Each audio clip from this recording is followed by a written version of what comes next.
What if we could look into the past and see the real face of history's most famous queen? Chapter 1: The Mystery Unveiled. In the dim light of the museum, I stood before a white marble bust, one of the last remaining images of the legendary Queen Cleopatra VII. The cold stone face stared into nothingness, its classical Greek features carved with exquisite precision, yet unable to answer the question that has haunted humanity for 2 millennia. What did the legendary Egyptian queen actually look like? Suddenly, the computer screen beside it began to glow. Modern artificial intelligence technology had accomplished what historians could only dream of for centuries, breathing life into this rigid stone face. Pixel by pixel, the hard features began to soften. The ivory-white skin seemed warmed by the ancient Egyptian sun. Dark eyes slowly opened, deep and mesmerizing. Pink lips curved into a mysterious smile, as if whispering secrets of a lost empire. The sound of ancient Egyptian flutes rose softly, mingling with slow drum beats, creating a mystical symphony across time. And then, Cleopatra's own voice seemed to echo from the distant past. I am not merely a beauty. I am the ruler of empires, the one who wrote history with intelligence and power. Let me tell you the true story of the Queen of the Nile. Chapter 2: Amper's legend is born in 69 BCE. Within the magnificent palace of Alexandria, a baby girl was born with a destiny written in the stars. She was named Cleopatra VII Philopator, DST. Beloved of her father, but the future would prove she needed no one's love to conquer the world. Alexandria at that time was the brightest jewel of the ancient world. The Library of Alexandria contained the knowledge of all humanity, from Homer's works to the most advanced scientific discoveries. The Lighthouse of Alexandria, TAS, one of the 7 wonders of the ancient world, illuminated the path for merchants from across the globe to this magnificent city. In this environment, Cleopatra grew up not just as a princess, but as a true scholar. While other princesses spent their time embroidering or applying makeup, Cleopatra immersed herself in books. She learned Greek, the language of royalty, Egyptian, to communicate with her people, and then gradually mastered Latin, Hebrew, Arabic, and many other tongues. By adulthood, she spoke 9 different languages fluently. Knowledge is eternal power. Cleopatra often told her tutors, crowns can be stolen, armies can be defeated, but wisdom, once acquired, remains forever. But she also understood that to rule required not just intelligence, but personal magnetism. Cleopatra spent hours training her voice, TGA, not for singing or reciting poetry, but for persuasion. She studied psychology from Greek philosophers, learning to read people through their eyes, gestures, and tone. She knew that true power lay not in force, but in the ability to make others want to follow her will. Cleopatra's beauty was not the sharp, perfect kind, according to the standards of her time. Her nose was slightly prominent, her chin somewhat square, but everything harmonized to create a face full of character and authority. More importantly, her eyes possessed a strange magnetism, IMT, both gentle and dangerous, both inviting and challenging. When AI recreated her face, the first thing experts noticed was not pure beauty, but the sharp intelligence radiating from those eyes. This was the face of someone born to lead, to conquer not just with sword, but with wit and character. Chapter 3: The Struggle for Power. In 51 BCE, when Cleopatra was just 18, her father Ptolemy XII died, leaving the throne to her and her 10-year-old brother Ptolemy XIII. According to Ptolemaic tradition, the siblings had to co-rule and marry each other to keep the royal bloodline pure. But Cleopatra was not one to share power with anyone, not even her own brother. She quickly showed that she was the true ruler. She removed Ptolemy XIII's name from official documents, made important decisions herself, and most significantly, became the first Ptolemaic pharaoh to learn Egyptian to communicate directly with her people. This move was not just symbolic but had profound political impact. For nearly 3 centuries, the Ptolemaic pharaohs had ruled Egypt as foreigners, maintaining Greek culture and scorning local traditions. Cleopatra was the first to break that barrier. She participated in Egyptian religious festivals, visited temples, and most importantly, declared herself the incarnation of the goddess Isis.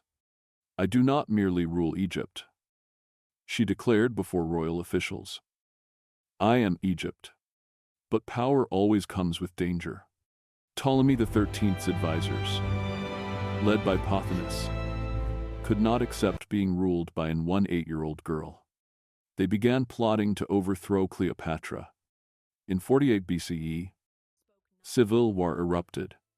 Ptolemy XIII had military support, while Cleopatra had to flee Alexandria with a small group of loyalists.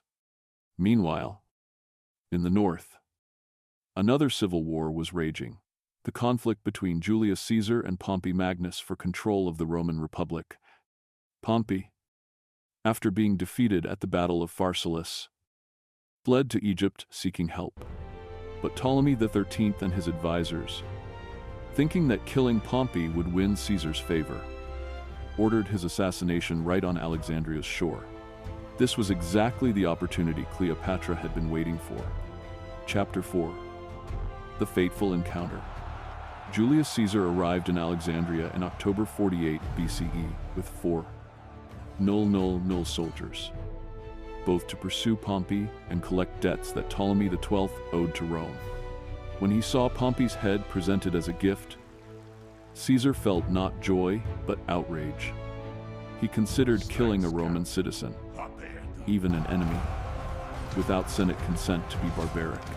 Ptolemy XIII and his advisors realized they had made a grave mistake. They tried to compensate by offering Caesar valuable gifts, but he coldly refused. Instead, Caesar declared he would remain in Alexandria to reconcile the siblings and ensure the debt was properly paid.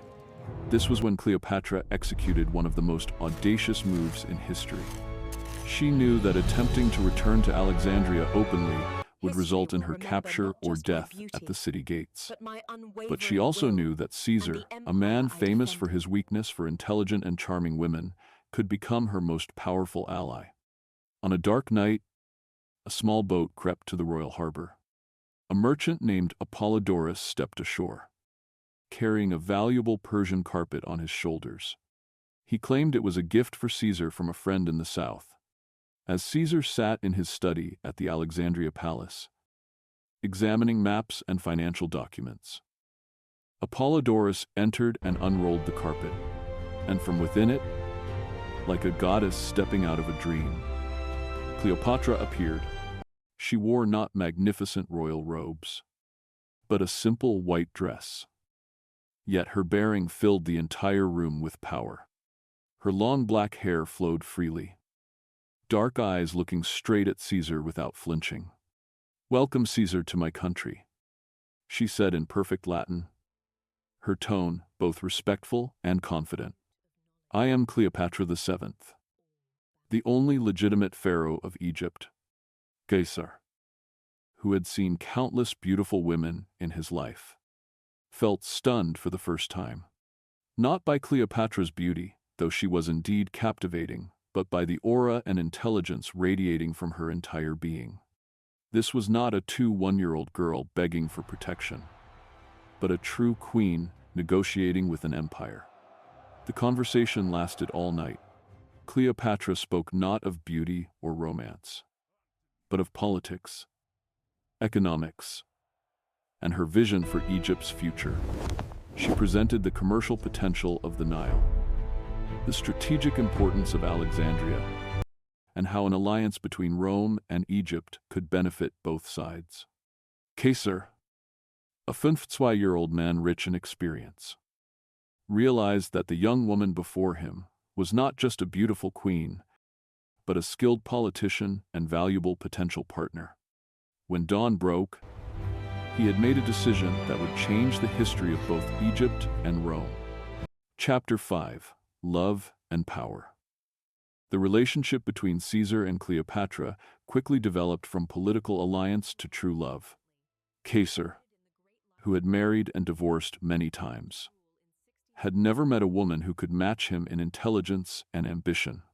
Cleopatra found in Caesar not just a powerful patron, but a man who truly understood and respected her. The war between Cleopatra and Ptolemy XIII ended swiftly when Roman troops intervened. Ptolemy XIII died in an accident while trying to flee, though many suspected assassination. And Cleopatra officially became Egypt's sole queen. To consolidate her position, she married her younger brother Ptolemy XIV according to tradition. But everyone knew that real power rested entirely in her hands. In 47 BCE, Cleopatra gave birth to her first son, naming him Caesarion Balthasar, Little Sais. Having a child with Caesar was not just personally meaningful but politically calculated. Cleopatra understood that if Caesar acknowledged Caesarion as his legitimate son, the boy could become a bridge between Egypt and Rome in the future. Cleopatra's life during this period was like a living dream. She and Caesar cruised the Nile on a royal barge 300 feet long, decorated with gold and ivory. They visited ancient temples, discussed philosophy under the moonlight, and planned an empire stretching from the Atlantic to the Indian Ocean. Caesar once said, "I conquered Gaul with the sword, but Cleopatra conquered me with intelligence." But this golden time could not last forever. Political problems in Rome forced Caesar to return. Before leaving, he promised Cleopatra he would return soon, and even discussed changing Roman law to officially marry her. In 46 BCE, Cleopatra came to Rome at Caesar's invitation. She was received like a queen, staying in a luxurious villa on the Tiber's banks. Roman citizens flocked curiously to see the legendary Egyptian queen, and they were not disappointed. Cleopatra appeared with a style both elegant and mysterious, always escorted by powerful Nubian guards and beautiful handmaidens. In Rome, she impressed not only officials but intellectuals. She discussed philosophy with Cicero, though he later wrote that she was too arrogant, debated mathematics with scholars, and even attended Senate sessions as an observer. But Cleopatra's presence in Rome also created many enemies. Roman senators feared Caesar intended to transform Rome into an Eastern-style monarchy with Cleopatra as empress. They whispered about Caesar's imperial dreams, about his desire to be worshipped as a god and pass the throne to Caesarion. These fears ultimately led to the tragedy of March 15, 44 BCE, the day Caesar was assassinated in the Roman Senate. Chapter 6: From Grief to Rebirth. News of Caesar's death struck Cleopatra like lightning. She had lost not only her lover but her most powerful ally. Rome plunged into chaos, and Cleopatra knew she had to quickly leave the city or risk being swept into the civil war vortex. She returned to Alexandria with Caesarion, her heart full of grief but her resolve unbroken. Cleopatra understood this was not time for mourning but for action. She began consolidating power in Egypt, reorganizing the military and seeking new allies. The opportunity came when the Roman Empire was divided into three parts. Octavian, Caesar's adopted son, controlled the West, Lepidus held Africa, and Marcus Antonius, W. Don, Mark Antony, W. Dunn, governed the East. Cleopatra quickly realized Mark Antony was the best choice for a new alliance. Mark Antony, once Caesar's most trusted lieutenant, had become one of the world's most powerful men. He controlled the wealthy eastern provinces, commanded mighty armies, and, most importantly, had a reputation for loving luxury and beautiful women. In 41 BCE, Antony summoned Cleopatra to meet him at Tarsus, to explain why she had not supported him in the war against Brutus and Cassius. Instead of arriving as an accused defendant, Cleopatra decided to create the most spectacular entrance in history. She came on a golden barge with purple silk sails and silver oars. Cleopatra dressed as the goddess Aphrodite, wearing a gossamer gown, jewelry sparkling in the sunlight. Around her were maidens disguised as sea nymphs, creating a mythological scene. When the barge docked at Tarsus, the entire population came out to watch. They whispered that Aphrodite had come to visit Dionysus, as Antony was often compared to the wine god. This entrance impressed not only the crowd, but captivated Antony himself. Like with Caesar, Cleopatra relied not on beauty but intelligence to conquer Antony. She invited him to dine on her barge, where she had prepared the most luxurious feast Antony had ever seen. But more than that, she had prepared deep discussions about Eastern politics, commercial opportunities, and how the two could cooperate to create a great empire. Chapter 7. History will remember An not Empire just of my Love. beauty, but The my relationship unwavering between will Cleopatra and the Mark empire Antony I developed defended. into an epic love story. Unlike her relationship with Caesar, which was more politically calculated, her feelings for Antony seemed more genuine and passionate. They had 3 children together, twins Alexander Helios and Cleopatra Selene, and later Ptolemy Philadelphus. Antony spent long months in Alexandria, where Cleopatra treated him like a god. She organized lavish banquets, boat races, and excursions on the Nile. But more importantly, together they planned an empire stretching from Greece to India, with Alexandria as its center. In 34 BCE, at Alexandria, Antony held a ceremony called the Donations of Alexandria. In this ceremony, he announced the division of eastern territories to Cleopatra and their children. Cleopatra was declared Queen of Queens and Goddess Isis, while Caesarion was recognized as Julius Caesar's legitimate son and heir to Egypt's throne. This was the fatal mistake. In Rome, Octavian, Caesar's adopted son and official heir, saw this as a direct insult. He began a propaganda campaign against Antony, portraying him as a traitor bewitched by an Eastern sorceress.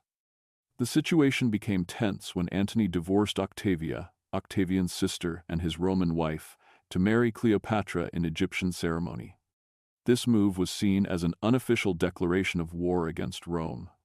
Octavian seized this opportunity to convince the Roman Senate to declare war not on Antony, a Roman citizen, but on Cleopatra, the enemy of the Roman people. This was a clever political move, as it allowed Octavian to portray the conflict as a war between Rome and a foreign power, not a civil war. Chapter 8. The Decisive Battle of Actium. On September 2, 31 BCE, 2 fleets faced each other at the Strait of Actium in western Greece. On one side was Octavian's fleet under Marcus Agrippa's command. On the other was the combined forces of Antony and Cleopatra, with over 500 warships. In numbers, Antony and Cleopatra's forces seemed overwhelming, but in reality, they faced many disadvantages. Antony's army had been besieged on land for months, lacking food and fresh water. Many subordinates began defecting to Octavian. Even some high-ranking generals brought battle plans to the enemy. Cleopatra, recognizing the unfavorable situation, had prepared a retreat plan. She didn't believe they could win in direct combat, and instead wanted to preserve forces to fight another day. When the battle began, the situation unfolded unexpectedly for both sides. While the 2 fleets were engaged in fierce combat, Cleopatra suddenly ordered her 60 warships to withdraw from the battle and flee south. Antony, seeing his beloved fleeing, made a decision that would seal his fate, abandoning his fleet to chase after Cleopatra. The commander's flight in the middle of battle caused panic in Antony's fleet. Some ships tried to follow him. Others continued fighting, but most surrendered to Octavian. The Battle of Actium ended in complete defeat for the Antony-Cleopatra faction. Chapter 9: The final days after defeat at Actium. Antony and Cleopatra returned to Alexandria in despair. They knew Octavian would soon attack Egypt, and this time there would be no escape. Cleopatra, still not abandoning hope, began secret negotiations with Octavian. She was willing to sacrifice Antony if Octavian allowed her to continue ruling Egypt as a Roman vassal. But Octavian knew Cleopatra was too dangerous to keep alive. He only cared about seizing Egypt's treasures and eliminating this threat once and for all. In her final months, Cleopatra became obsessed with death.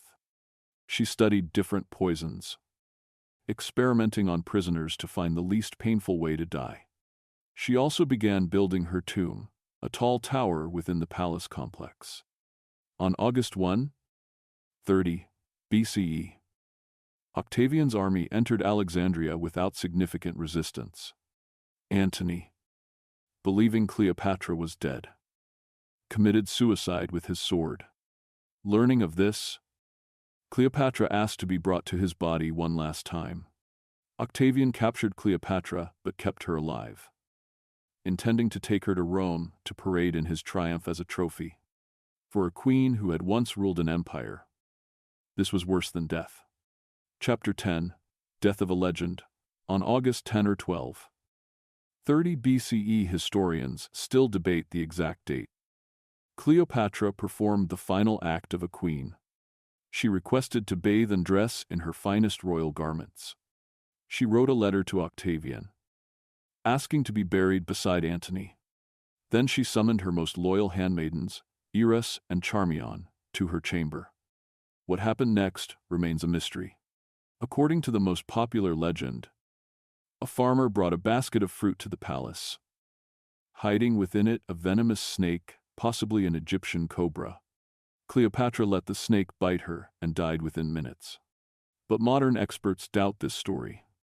They believe Cleopatra may have drunk poison she had previously researched and tested. Either way, the result was the same when Octavian's soldiers broke down the door. They found Cleopatra dead, dressed in royal robes, lying on her golden bed as if sleeping. Eris had died beside her mistress, while Charmion was dying.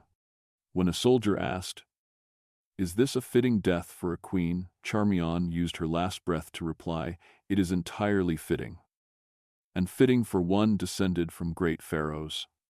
Epilogue: An immortal legend, Cleopatra's seventh Philopator died at age 39, ending the 275-year Ptolemaic dynasty and concluding ancient Egypt's independence. Octavian ordered Caesarion killed to eliminate any potential challenge to his power, but spared Cleopatra's other 3 children. But Cleopatra's death was not an end, but the beginning of an immortal legend. For 2 millennia, her image has been recreated countless times in literature, painting, sculpture, and cinema. Shakespeare wrote about her. Hollywood made films about her, and archaeologists continue searching for her tomb.